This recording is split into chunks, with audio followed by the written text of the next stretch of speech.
Walalaan jennaan diin islaamaa jetti.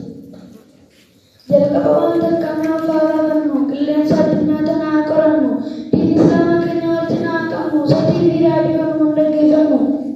Googilii feesbuukii sasuma hordofnu, rakkoo diin keenyaatiif hummaa yaaddu himu. Alhamdulillaahi kana siin dhugee mootii leenjii samii waa hundaa ol ta'e kan garee badiru sanaan uumee lafa kaa'e dandeettii isaatiin roobni samii bu'e dachee gadi seenuu meerii lafaa ka'e dachee gadi seenuu meerii lafaa ka'e. Islaamaa jechuun waa hundarra caalaa imaanaan dureessa barkaa halaalaa. Diin Islaam jechuun ifa addunyaa fi akhiraa lafti hundinuu isumaan bariisila lafti hundinuu isumaan bariisila.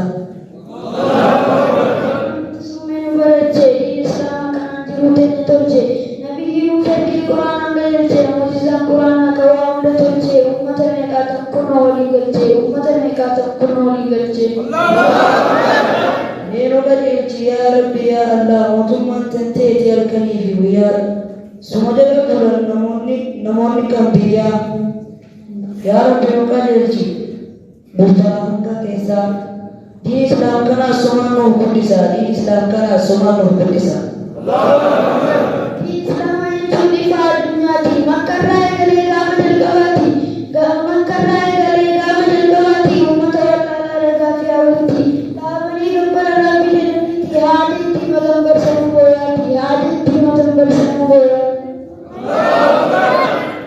Nabi Muhammad kan Rabbiin jaalatee diin Islaamaatiin isa ergatee ummata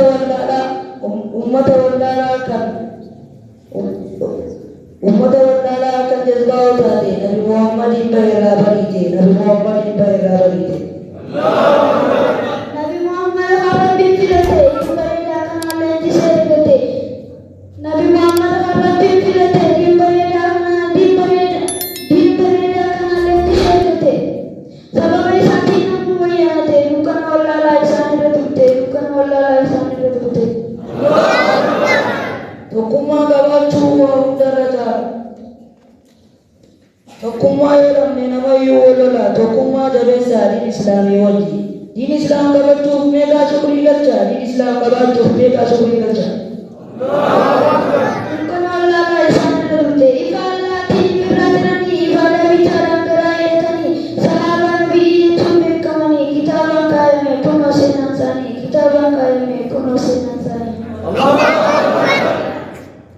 Khalidii fi Hamzaa yaadadhu ga'amaa taarikhni isaanii maaliif dagatama maleekaa miti jarris namuma nutiis maaliif dhabne jeenuma